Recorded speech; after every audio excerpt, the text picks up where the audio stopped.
Hello दोस्तों, स्वागत है आपको हमारे यूट्यूब चैनल पर। आज हम पढ़ेंगे रासायनिक समीकरण, रासायनिक अभिक्रिया में तीसरी अभिक्रिया प्रकार में कि विस्थापन अभिक्रिया। अब विस्थापन अभिक्रिया आपको ध्यान रखनी है कि विस्थापन अभिक्रिया क्या होती है। जैसे दो अभिक्रिया अपन ने पहले देखी, जिसको अपन ने संयोजन वियोजन कहा था, उसका अर्थ आप अच्छी तरह से समझ गए। विस्थापन का मतलब होता है इस अभिक्रिया में एक तत्व को दूसरे तत्व द्वारा विस्थापित कर दिया जाता है, उसके स्थान पर उसको लगा दिया जाता है।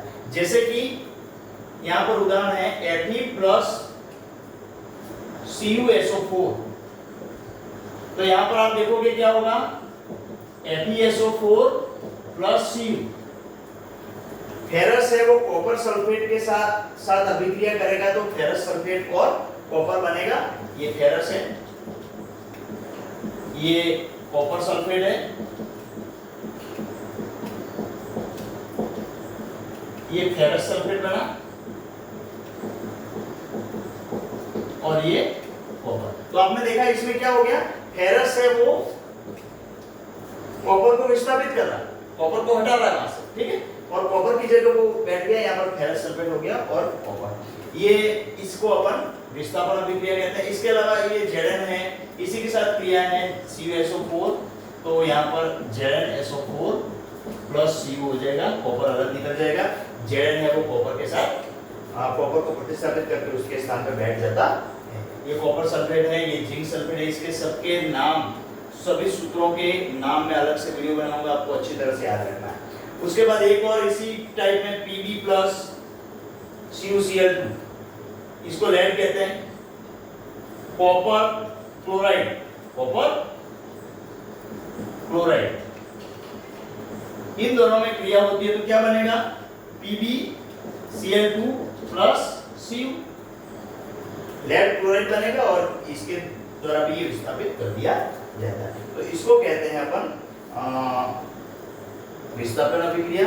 और इसमें जिंक व लेड कॉपर की अपेक्षा अधिक क्रियाशील तत्व हैं। जिंक और लेड ये जो है वो कॉपर की अपेक्षा अधिक ज्यादा क्रियाशील होते हैं, इसीलिए वे कॉपर को उसके स्थान से विस्थापित कर देते। ये ध्यान रखना है आपको। अब यहाँ पर ये विस्थापन अभिक्रिया यहाँ पे पूरी हो जाती है। उसके बाद अपन साथ में ही अपन ये, क्योंकि अब इसमें ज्यादा बड़ा टॉपिक नहीं रहा है, इसलिए इसको साथ में अपन पूरी कर देते दोनों रिएक्शनों को। उसके बाद आता है द्विविस्थापन अभिक्रिया।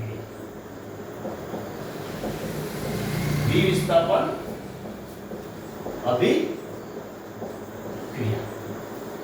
द्विविस्थापन अभिक्रिया किसको कहेंगे, इसमें यौगिकों के बीच में आयनों का प्रतिस्थापन हो जाता है। आयनों का प्रतिस्थापन कैसे हो जाता है, अभिकारकों के बीच में, अभिकारकों के बीच में आयनों का प्रतिस्थापन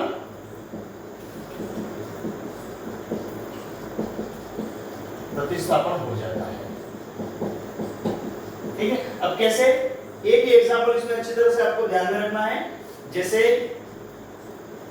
सोडियम सल्फेट बेरियम क्लोराइड के साथ क्रिया करेगा BaCl2, तो बनेगा आपके यहाँ BaSO4 barium sulphate plus NaCl, sodium chloride, ठीक है। अब यहाँ पर आप जैसा कि देखेंगे, इसका नाम तो सोडियम सल्फेट है,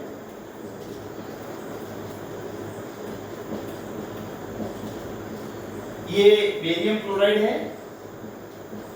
बेरियम क्लोराइड है, ये बेरियम सल्फेट है, और ये सोडियम क्लोराइड है, सोडियम क्लोराइड।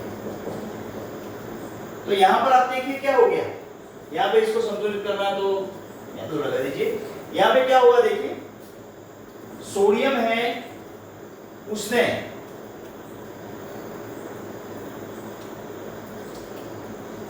बेरियम को हटा दिया और बेरियम की जगह सोडियम क्लोराइड हो गया, और यहां पर दूसरा जो सल्फेट के साथ जुड़ गया, बेरियम सल्फेट के साथ कौन सा जुड़ गया, बेरियम जुड़ गया, और बेरियम सल्फेट हो गया, और ये सोडियम क्लोराइड हो गया। इस तरह से आयनों का स्थानांतरण हो गया, एक धनायन दूसरे ऋणायन से और एक ऋणायन दूसरे धनायन से परिवर्तित हो गया, धनायन धनायन से और ऋणायन ऋणायन से चेंज हो जाता है, उसको अपन द्विविस्थापन अभिक्रिया कहते हैं।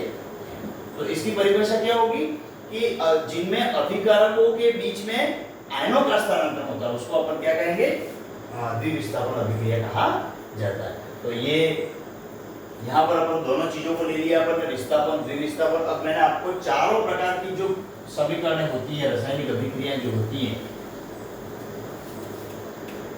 कौन कौन सी होती हैं? संयोजन, वियोजन, विस्थापन, द्विविस्थापन। ठीक है, ये चारों अभिक्रियाएं अच्छी तरह से समझ ली हैं। अब दूसरे वीडियो में इस जो एनसीईआरटी की बुक है विज्ञान साइंस, उसमें जो रिमेनिंग टॉपिक बचा है उसको अपन पूरा कर देंगे। थैंक यू, धन्यवाद। चैनल को सब्सक्राइब कीजिए। धन्यवाद।